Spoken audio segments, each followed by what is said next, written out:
Este es el huevo de una Gallus gallus domesticus, o también conocida como gallina. Tiene un líquido incoloro llamado clara que protege al óvulo dentro de la cáscara. Este óvulo tiene una forma redonda amarilla, también conocida como yema. Si lo dejamos caer sobre un sartén caliente, podemos observar cómo deja su forma líquida y se va transformando en un sólido. Además, la clara está adquiriendo un color blanco opaco. ¿Y cómo ocurrió esto? ¿Por arte de magia? Pues no, por algo más interesante. Verán, al estar expuestas a altas temperaturas de la sartén, las proteínas del huevo se agitan entre sí, rompen sus enlaces y forman nuevos, más estables, generando así un estado sólido. Esto también le da el color blanco opaco. Y todo esto puede ser descrito como química y física trabajando juntas para hacerte un rico desayuno.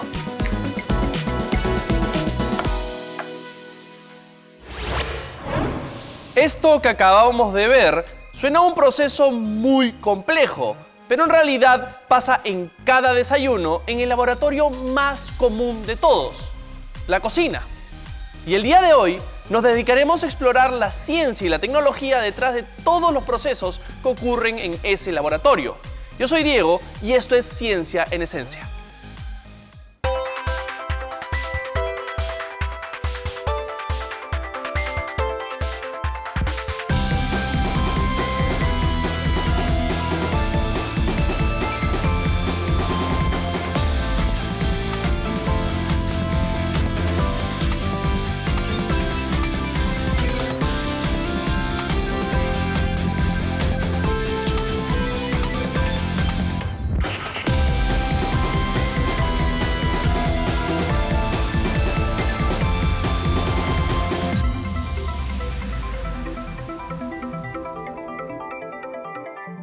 La cocina puede parecer un lugar simple en donde preparamos nuestros alimentos todos los días, pero es mucho más que eso.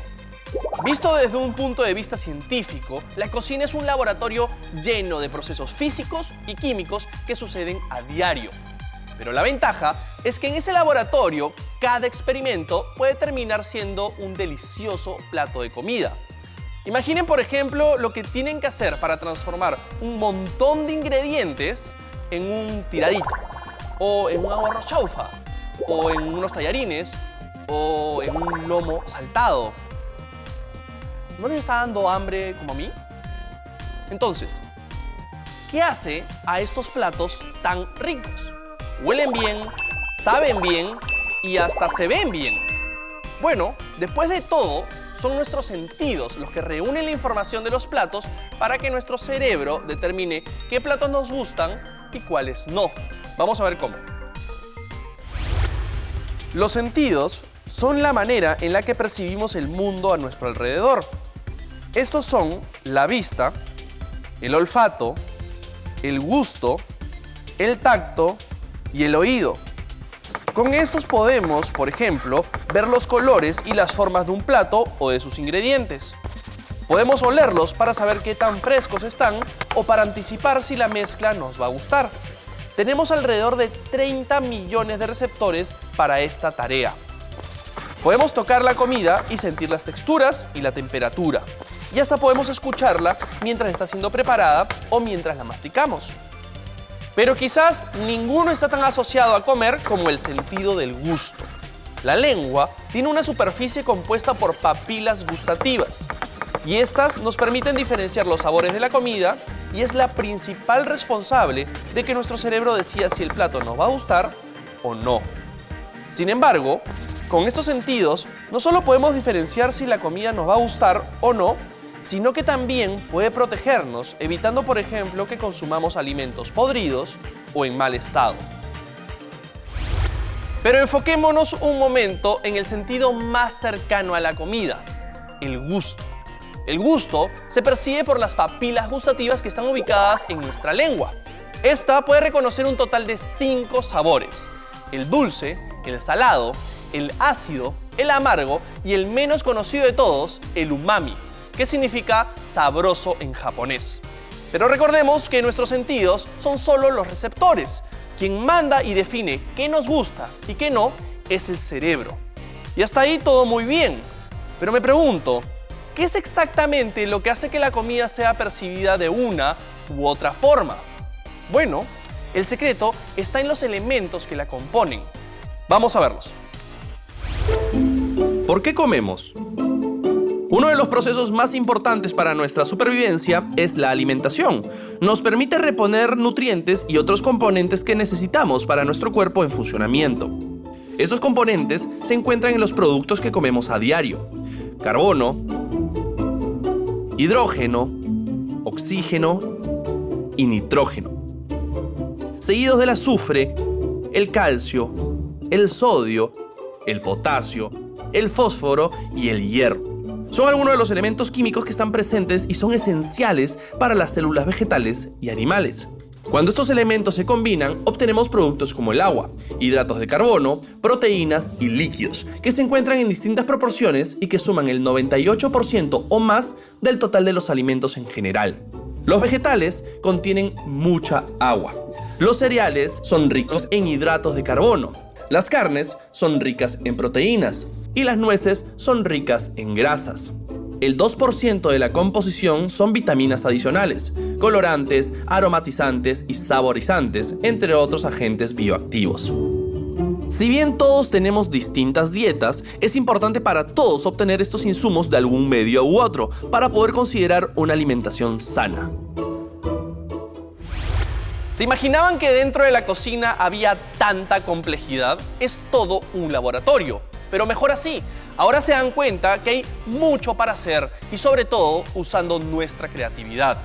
Podemos probar distintos sabores y combinarlos para crear infinitos platos nuevos. ¿Se imaginan, por ejemplo, comer un arroz chaufa con mango? ¿O un pollo frito con arroz con leche? Bueno, quizás la creatividad tiene un límite y hay sabores que no quedarían bien juntos. No todos los experimentos son exitosos, pero es finalmente bastante relativo. Al final, comemos quesos con hongos o yogur, que es finalmente leche con bacterias.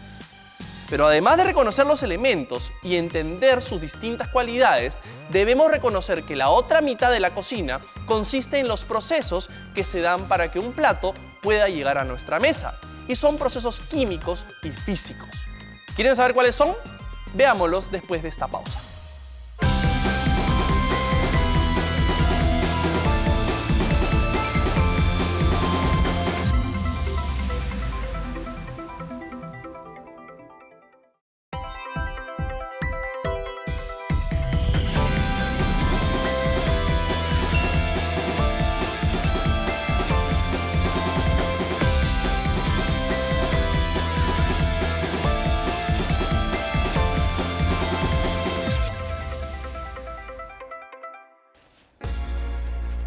Qué rica puede ser la comida, ¿no?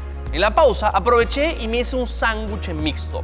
Pan, jamón y queso, calentados y listo. Muy simple. Pero preparar, digamos, un lomo saltado o un tacu-tacu o hacer una torta son procesos más difíciles. El truco es conocer la receta. Y al fin y al cabo, una receta no es más que una fórmula diseñada para combinar ciertos elementos en cierto orden y hacerlos pasar por determinados procesos. Es como hacer un experimento que al final terminas comiéndote. Pero mejor veamos esta nota para conocer cuáles son esos procesos.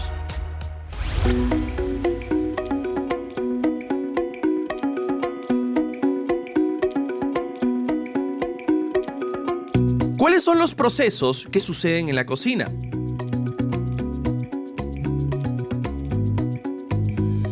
Si tuviéramos que definir qué es cocinar desde un punto de vista científico, podríamos decir que se trata de someter alimentos a procesos de cambios físicos y químicos. Mencionamos antes que todos nuestros alimentos están compuestos por agua, proteínas, lípidos y carbohidratos. Y la interacción físico-química entre estos compuestos es lo que produce texturas contrastantes. De esta forma, los sabores se complementan y experimentamos los distintos platos.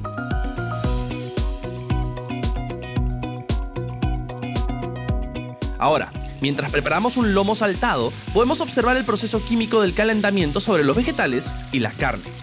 El sabor de la carne cocida se debe a la hidrólisis de proteínas y de grasas, y a la solubilización del colágeno, además de las especias y condimentos añadidos.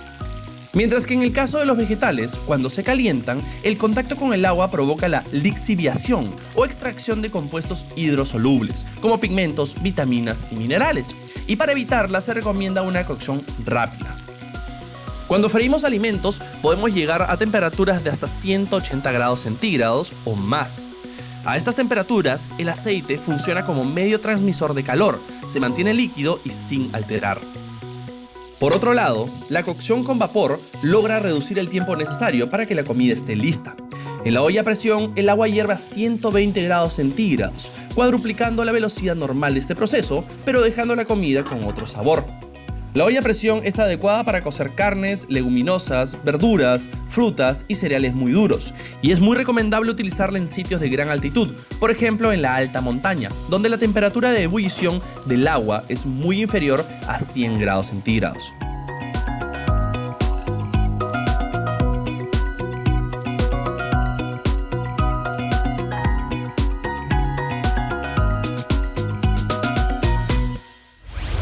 Bueno, ¿están listos para cocinar sus platos favoritos? Yo todavía no, esperen un ratito.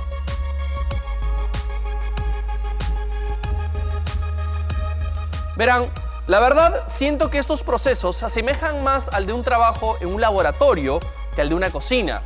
Y qué bueno que sea así, porque esa similitud con un laboratorio quizás ayudó a desarrollar una mirada científica entre nuestros ancestros. Y eso podría haberlos impulsado a experimentar con distintas recetas, ingredientes y técnicas de cocina. Es decir, nuestros ancestros, apenas gente de las cavernas, ya cocinaba. Probablemente no tan rico, pero lo hacían. Y seguramente para ellos era mucho más complicado hacerlo. No prendían la hornilla con un botón, sino que tenían que hacer una fogata. Y si querían comer carne, tenían que cazar un animal. Hoy en día, preparar nuestros alimentos es cada vez más simple y está al alcance de más personas. Veamos cómo la tecnología nos ha ayudado con esto. La historia de la cocina, como hemos dicho antes, data de miles de años atrás. Digamos que todo comienza hace un buen tiempo, más o menos 500.000 años antes de Cristo, cuando descubrimos el fuego y nos dimos cuenta que poniendo carne en él sabía mejor y no nos caía mal. Estuvimos por miles de años así, hasta que entre 7.000 y 5.000 años antes de Cristo empezamos a usar hornos de adobe para cocinar. Este proceso se siguió hasta el siglo XVII, en donde se construían cámaras con ladrillos y se cocinaba la comida adentro. Obviamente, además de avanzar tecnológicamente, la sazón también mejoró. Como saben, la práctica hace al maestro. Y estamos hablando de miles de años de práctica. Luego, en 1802, el alemán Frederick Albert Wilson impresionó al mundo con sus cocinas a base de gas. Y finalmente, en 1945, el buen Percy Spencer descubre el poder de las ondas electromagnéticas al derretir un chocolate con ellas de casualidad, inventando así el famoso y muy utilizado microondas. Sin duda, este rubro ha tenido un gran avance tecnológico y nosotros, junto a nuestro estómago, somos los más beneficiados. Un gran ejemplo de estos avances tecnológicos es el de la olla arrocera y el microondas. Ambas tecnologías están diseñadas para el mismo fin, que es cocinar, pero con distintas técnicas. La olla arrocera, por ejemplo, usa el vapor del agua para cocinar los alimentos dentro de ella, mientras que el microondas usa ondas electromagnéticas de baja intensidad para calentar nuestros alimentos e incluso puede llegar a cocinarlos de por sí. Estas tecnologías en su momento revolucionaron la cocina, pero las innovaciones se siguen dando y hoy por hoy hay muchas que están dando que hablar. Muchas incluso aquí mismo en nuestro país. ¿Quieren saber cuáles son? Se las contaremos después de la pausa.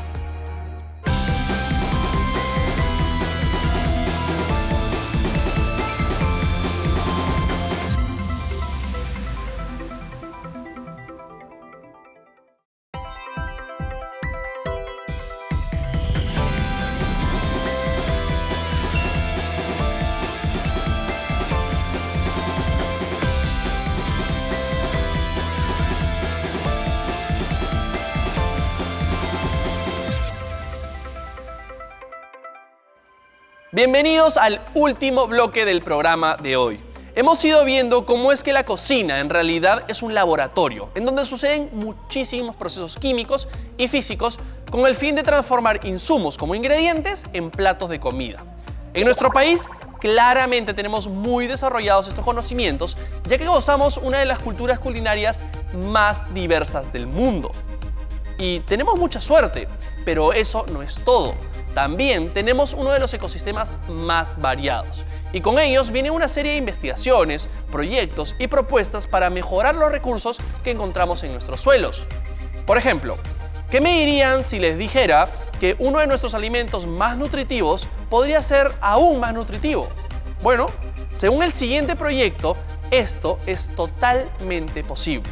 Vamos a verlo.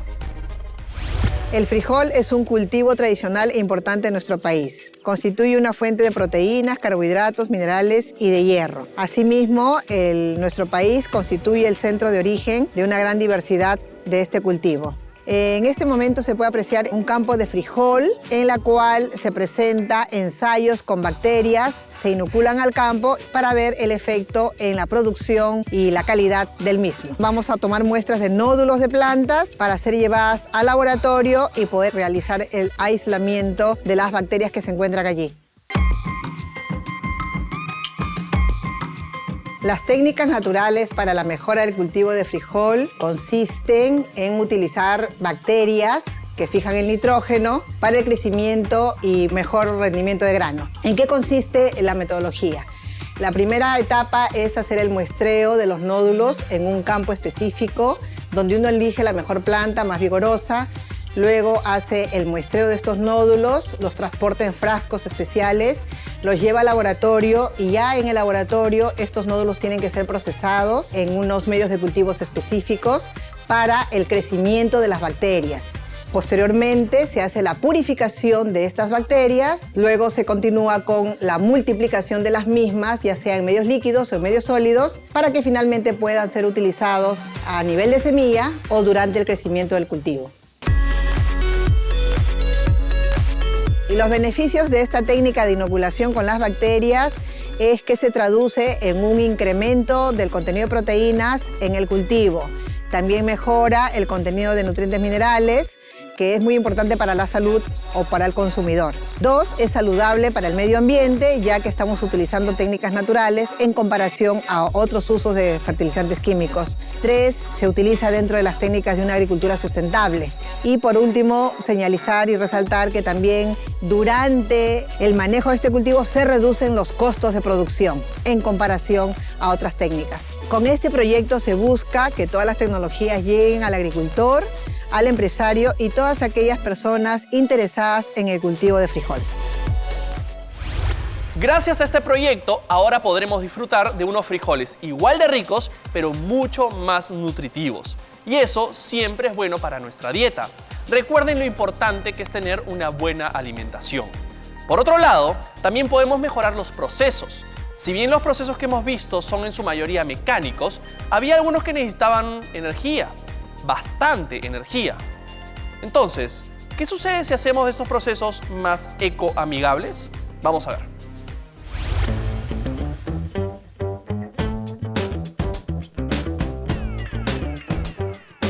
Mi nombre es José Huechi, cofundador y gerente comercial de Café Compadre, en donde tostamos el café con energía solar y empoderamos a los pequeños agricultores a través de la venta del café.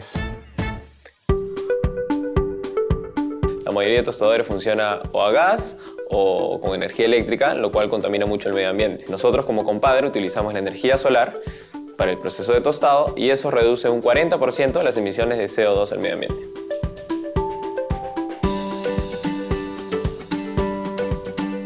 La tecnología solar que usamos se puede dividir en dos, ¿no? Nuestro tostador solar obtiene la energía térmica gracias a este concentrador tipo Schaeffler, que lo que hace básicamente es reflejar la luz del sol en cada uno de estos espejos y direccionarla en este punto.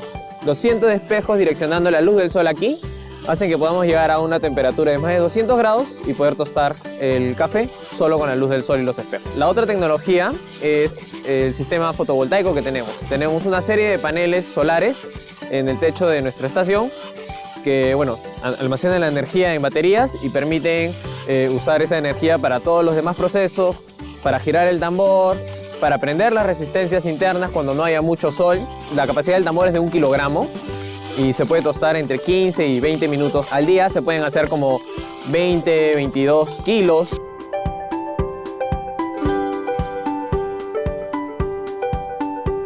El primer piloto comenzó en el 2015 en Satipo, Junín, con nuestro primer agricultor, que es nuestro compadre estrella, que es Cristóbal Olorte. A raíz de la experiencia de este primer piloto, en la cual se pudo comprobar que podíamos tener un producto de calidad, Cristóbal podía tostar el café y podía obtener beneficios con esto, los demás agricultores de la zona se empezaron a interesar y le decían a Cristóbal cómo podían hacer para trabajar con nosotros. Probamos sus cafés, los catamos y luego fuimos a visitar cada una de sus chacras para ver la condición en la que se encontraban, ¿no? Y la idea era trabajar con agricultores que sean realmente pequeños, que no tengan grandes extensiones de terreno, sino sean pequeños y que tengan producción orgánica, ¿no?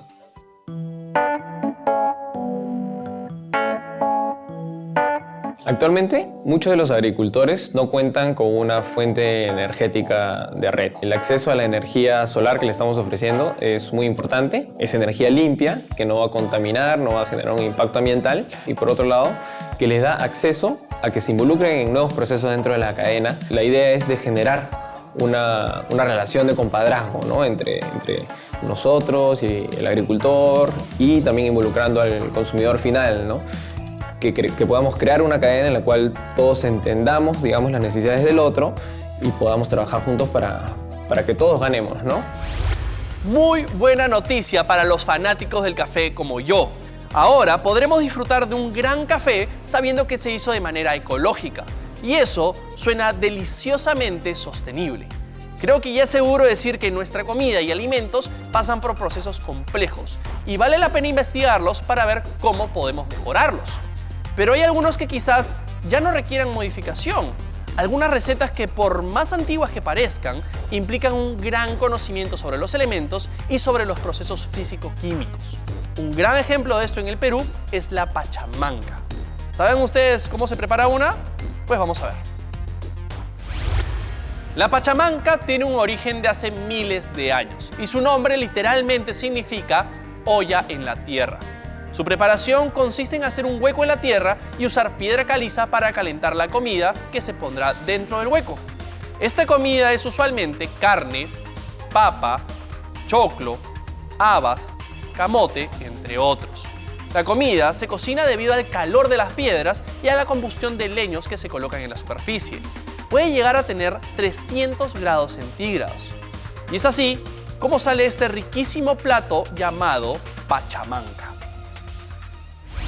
¿Se dan cuenta? Dentro de cada comida hay un proceso tecnológico y químico muy particular, pero casi siempre ligado a comer rico y saludable. Espero que hayan aprendido sobre la complejidad físico-química dentro de la cocina y que sigan aprendiendo mediante la práctica. Creo que ya no volverán a ver la cocina con los mismos ojos. Yo soy Diego y esto fue Ciencia en Esencia. Chao.